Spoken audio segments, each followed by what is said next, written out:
Harunye, harunye mayuna, harunye, harunye marunya, harunye, harunye marunya,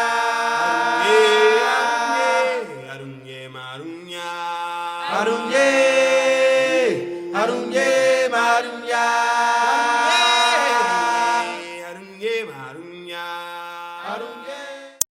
Hello everyone, my name's Hazel Taylor and I'm very pleased to be giving you part 2A of my talk on plants and animals of the Western Cape. And I'm just going to switch to share my screen now. So now I've turned into mini-me so that you can see the images that I'm going to show you. That's a view of Table Mountain that we can see there. And this is the end where there's a pinnacle that you can see there. So that's why you can't see the tabletop effect in this particular picture. So here's an image of the route that we took. And in part 1, we started from Cape Town and went down here to the Cape of Good Hope. And then we went up again to the West Coast National Park. And we ended up here in Nieuwoudtville. So in part 2, we're traveling from Nieuwoudtville, which is up here, right down here through the Tanqua Karoo National Park. We went to Ceres, and then we went down here to the De Hope Nature Reserve, and finally back along the coast to Cape Town. But as today is only part 2A, we're going to start from Nieuwoudtville and go just down to here, just above the Tanqua Karoo National Park. The reason this map looks a bit strange is because this is an image from my GPS, and each of those blue flags is one of the stops that we made. So this is day 8 of the trip, and we were around Nieuwoudtville. And as you can see here, there's a place called Fontaine here. That's Nieuwoudtville. Here's Fontaine. And after that, we moved on along the R27 to come down to the Tanqua Karoo. So this is Gladiolus usii, which is a beautiful plant, and one of the things that I really noticed on the trip was how marvelous the species gladioli were, especially seeing them growing in their natural habitat. And this is a plant that needs the richness of the Renosterbelt soils, and those are a bit like the fynbos. So fynbos is a poor sandstone soil, and that's the basis in Renosterbelt as well, but it also has seams of granite coming out, and those seams of granite weather down to make clay. So it means that the soil's a lot richer, and many of the bulbs need that richness. And we've moved on here to look at a diacia specimen, and you can see that it's like some of the diacias we grow at home in our summer bedding.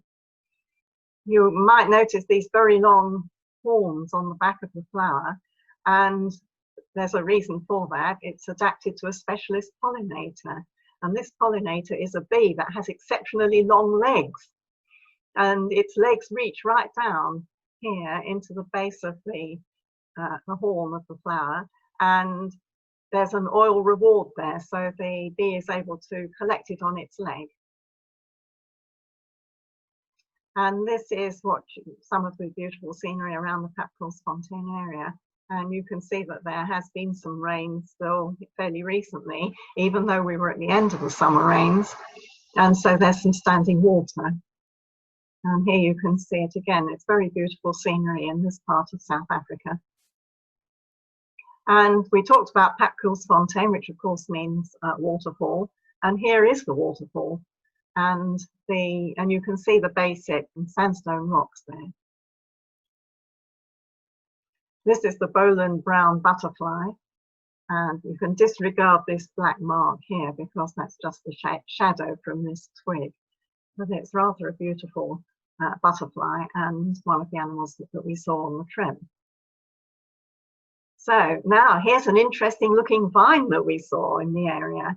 And you may possibly recognize these leaf forms if you happen to grow this plant, but in case you don't, here's the tuber. And you can see now that it's actually Dioscorea elephantites, which has these fantastic tubers with conical structures all over it, and it looks absolutely amazing when it's grown to this sort of maturity. This must be quite a mature plant. On we go, and then I was interested to see this small tree here in the foreground of this scenery shot. And here's a closer view. This is Thylica oleifolia, an interesting sort of plant. It's in the Rhamnaceae, you can see there. And then we saw this climbing vine, which is a sort of yellowy colour, as you can see, and that's Cassia ciliolata, as I'll put on the slide here. And it may look quite a bit like some plants that you may have seen here in the UK or in other parts of the world, which are the dodders. But this plant is not a dodder. It looks exactly like one, and in fact, you have to be a botanist to be able to tell the difference between the two when they're not in flower. But both of them have in common that they are entirely parasitic, so they can't exist without latching onto another plant. So that was an interesting example of convergent evolution. Both types of plant completely separately adapted the climbing vining habit that you can see here. And Cassia is also a member of the Lauraceae, which is a real surprise because that's the plant family that has laurel trees in it. Here's a species that's much closer to home, Tylicodon paniculatus. This is only a little one, and I think that's because it's growing in that rocky crevice, so it isn't exactly getting to its full size, which can be, you know, a couple of meters tall, but quite attractive. Especially when it's got the reddened leaf edges that you can see on the right.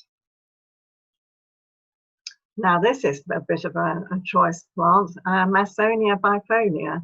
It's a bulb, a South African bulb obviously, and it used to have its own genus, Whiteheadia, but now it's considered that it's part of Masonias. Isn't the structure of the flower interesting with these fleshy petals here? Well, now for a succulent plant. So this is Adromiscus filicalis, subspecies filicalis, and you can really see here all the beautiful markings on the leaves. It's very heavily spotted, and actually you can see a couple of flower stalks coming up from the plant, so it's obviously doing well. And here's a closer view. You can see the spotting, which is quite dense on this plant. And we also saw some lizards at this location, and I think that this is Hemicaudulus capensis. It's midway between a couple of other genera, and it's distinguished by its long claws, and it's sort of what they call gracile. It's sort of long and thin, and so that makes it very well adapted to running up and down the rock slopes.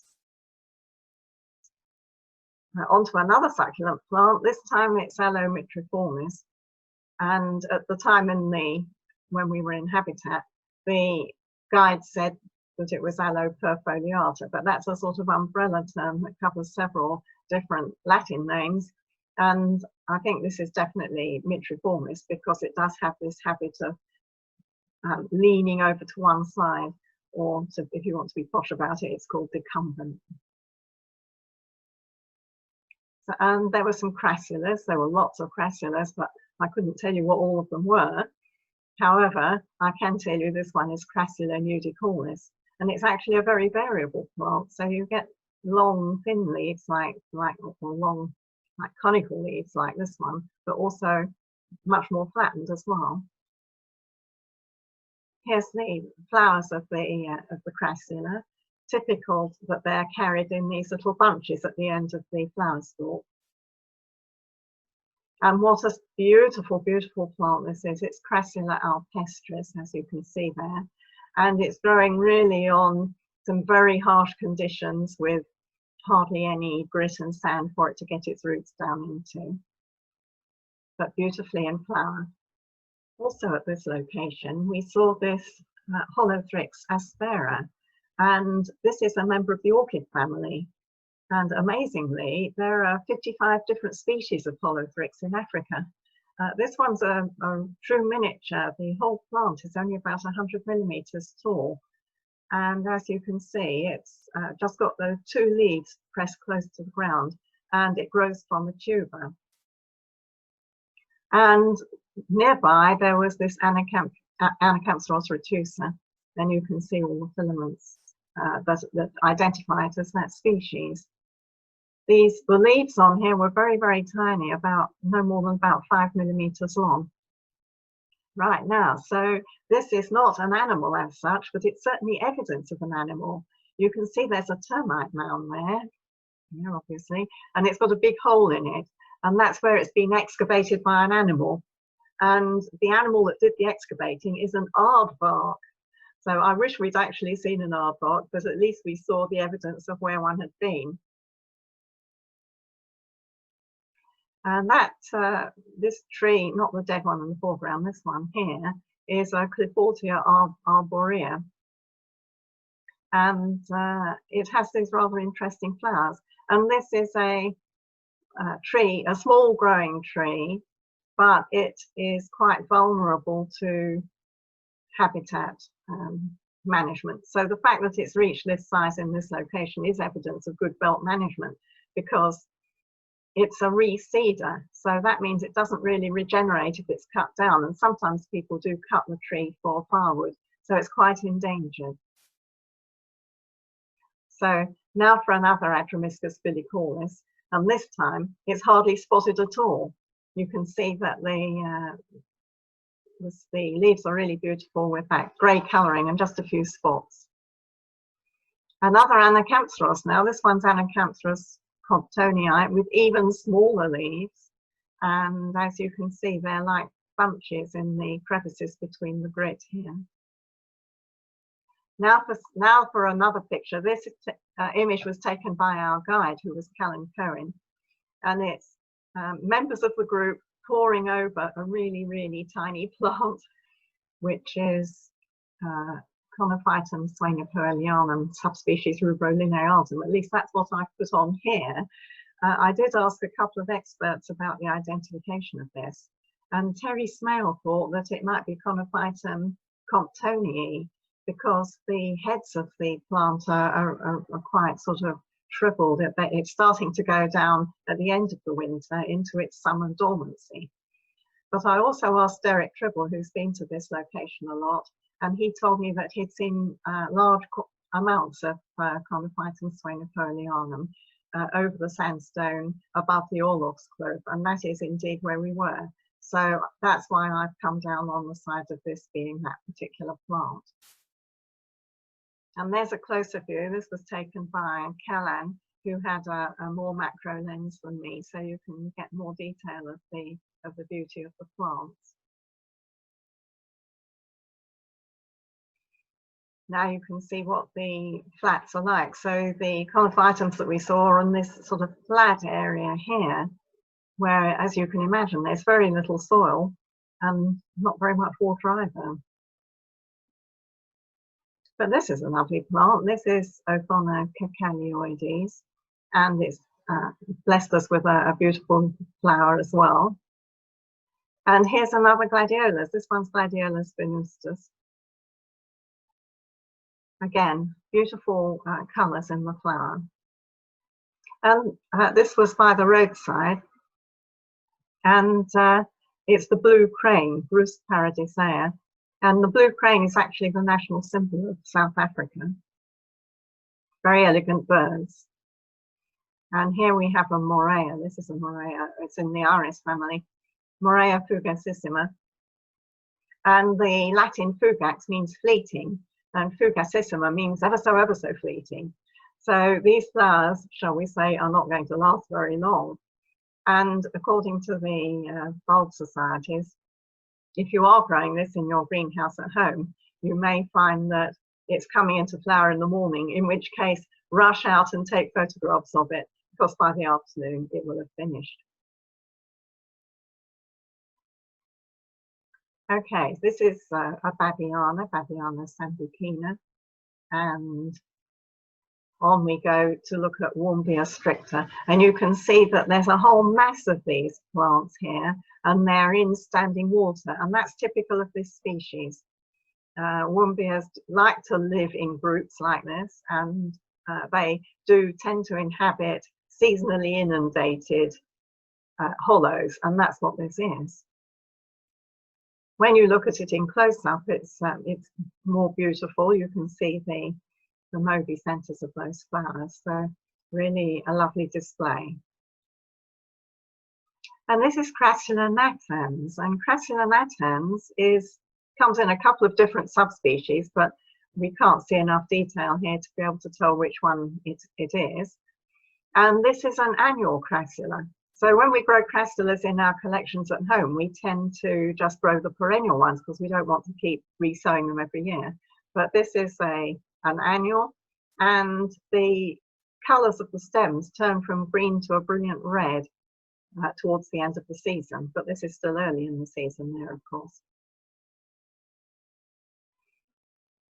And here we have another beautiful orchid. This is Satyrium pumilum, and looks quite attractive, doesn't it? Let's take a closer look. And maybe not quite so attractive. It's got these rasucinate flowers where the lip of the flower is on top, so it looks slightly sort of upside down. And the adaptation that this plant has made is it tries to look like an open flesh wound, which is not really a very nice image. But the idea is to attract blowflies who come and lay their eggs in it. And the eggs don't obviously come to anything because there's nothing for the grubs to eat when they hatch out. But it does the job of pollinating the flower, which is all that it's interested in. And this is a Hebenstratia, which is a plant I've never seen a Hebenstratia before. And these flowers are sometimes called cat's tails. I suppose they are sort of reminiscent of a cat's tail. They were named after a chap called Johann Hebenstreit from, I think it was Leipzig, and he lived in the 1700s, from about 1720 to 1791. So this plant's been known for a really long time. And this is Hesperantha falciflora. We see quite a lot of Hesperanthas around, but usually not tiny little ones like this, only about 100 millimeters tall. And here we've got a view of the limestone outcrops in this area, and that's doleritic limestone, which weathers to a woolsack appearance. And there we saw this Veltheimia capensis, and these are the seed pods. It's not the flower, it's the seed pods. So rather interesting to see that. And here we have Eucomis regia. Now it's the only Eucomis which comes from the winter rainfall area. And it particularly likes the doleritic limestone. So that explains why we're seeing it here, because that is indeed doleritic limestone. On to day 9 now, and this is Nieuwoudtville, as you can see, and we travelled across here under where the label is. There's a place called Calvinia under there, and then we came down this road, the R355. And in part 2A, we're only going to come down to just above the Tanqua Karoo. Later on, we pass through the edge of it where you can see the green block there. And so we begin to see more succulent plants because we're heading into the Tanqua Karoo area. And this is Crassula barbata. Here's the whole plant, including the flower stem. And here's a closer view of the flower. Again, typical of a crassula with the flowers all bunched together, but in a tall sort of column this time. And I'm afraid that we all have to say goodbye, plant. Goodbye, little Crassula barbata, because this is a monocarpic plant. It just has one flower and then it dies. So it's the end of the road for this Crassula. Here's a closer view of the leaves at the base, and you can see that the fringes are all hairy, and that's why it got the name barbata, which means beard. Another rather nice succulent plant. This is a euphorbia for all you euphorbia lovers, and this one's Euphorbia mauritanica. And there's a closer view of the flowers, and you can see that those are very typical. euphorbia flowers, in case there was any doubt about which plant family we're talking about here.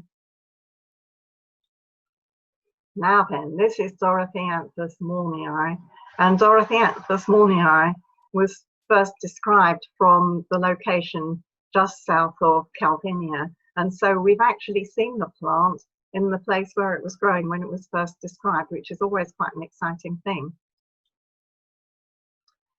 Then we came to a Sutherlandia frutescens, as you can see here, and those fruits look like little blow-up balloons, don't they? It's a really fascinating plant, and in fact it's got several medicinal uses. So people boil up the leaves and it's supposed to cure a whole range of different ailments, but there's no clinical evidence that proves whether it actually works or not. It's also been said to be helpful against HIV, but again, there's no clinical evidence, and it does actually work against some of the antiretroviral drugs that are given by doctors to people suffering with AIDS. So not really recommended, therefore, for that purpose. And that was the fruits. Now you can see the flowers, and they're quite pea-like, aren't they? You can see it's in leguminaceae. Here's another nemesia. This time it's anisocarpa. Very delicate with its white and yellow flower. And this was Laconalia inconspicua. Well, it may be inconspicuous, but it looks absolutely stunning to me. Those flowers are very striking. And actually, the base of the leaf here with the maroon and white stripes is really fantastic, emerging from that single leaf. Here we've got Ruchia spinosa, and that's one of the mesem group, which is actually a small bushy shrub. So we don't tend to grow small bushy shrubs because we don't have the space for them. But in habitat, you get the benefit of them. And the flowers on this are really quite a good display, and they're scented as well. And here's Drosanthem framesii, which is a very typical plant from this type of habitat where it's really desert area. So it's what you'd expect to see in the Tanqua Karoo. There's a Euphorbia multiceps, and it's doing quite well clearly. So there's several individuals there, maybe it's seeded. And there's a closer view so that you can see the Euphorbia flowers quite clearly. And another bulb, this is Albuca concordiana, and it's not very tall. It's maybe 100 millimeters or so, maybe 120 millimeters tall. And you can just see there's some spiraled leaves at the bottom, which is what makes the plant particularly special. And there's a closer view of them. It makes you want to grow it just to be able to see those amazing leaves. Oh yes, now the Brandt's whistling rat. We didn't see any of them, but as you can see, there's holes there, there's one there. And that's where they go and run away into it when they see you coming. And they have very good reason to do that, because they're predated by pale chanting goshawks and honey badgers and various other predators of the area. So they will make a dive for the holes as soon as one of those appears, or indeed if people appear. They have quite a complex communication system, and they do use ultrasound as well as normal sound frequencies that we can hear. So this is Aloe falcata in what a stunning setting that is. This is a larger growing aloe, and it tends to like to grow in groups, and this one was growing in a group. And there's the stunning flowers. And I think looking at those flowers, you can see why aloes are such a popular plant in America as part of outside landscape design, where they have the conditions to be able to grow them outdoors without any losses. This is a Dipcardi. Again, I think that's a bulb as well. Strangely in the asparagus family, but when you see Psiloidea, it makes you think of scillas, and so it's you can tell from that what type of plant it is. Oh, now this was an amazing thing to see. here is an ant carrying away a seed, and another ant carrying away a seed. And we were told that those are osteospermum seeds. So the ants are carrying away the seeds, and that, from the plant's point of view, that means that they've dispersed the seed. And what do the ants get out of it? Well, there will be a structure attached to the seed, which is either oily or protein rich, and it's basically ant food. So the ants carry the seeds away to their nest, and they eat the little food reward that's on the seed, and then they don't need the seed anymore, so they just leave it in a pile somewhere. Or sometimes they eject them from the nest. And of course, the seed then germinates in very favorable conditions, because the pile of debris that ants make when they make their nests is really easy to grow in and nutritious. This is Microloma sagittata. It's an Asclepiad. Sagittata refers to the shape of the leaves, so they're broad there and then go to a narrow point, sagittate. And nearby there was an Ornithoglossum undulatum. This was the first time that we'd seen it in flower. In part one of the talk, we did see some of them with gigantic mature seed pods. That's only a baby seed pod there. But when the seed pod is mature, it's absolutely colossal in comparison with the size of the plant. But the flowers are also very attractive. There's a closer view of them for you. I think it's these stamens here sticking out that really give you a balanced picture of the flower, which is really lovely. I promised you plenty of plants and animals, so here is another animal, and this animal is an angulate tortoise, Chercina angulata, as it says there.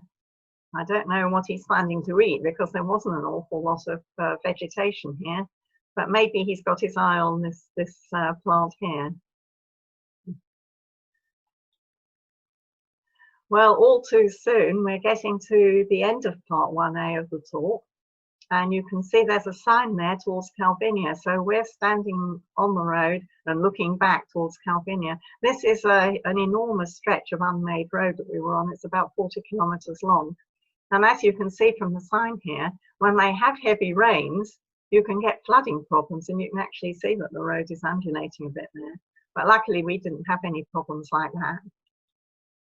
So that is the end of part 2A, folks, and the next stop is the Tanqua Karoo.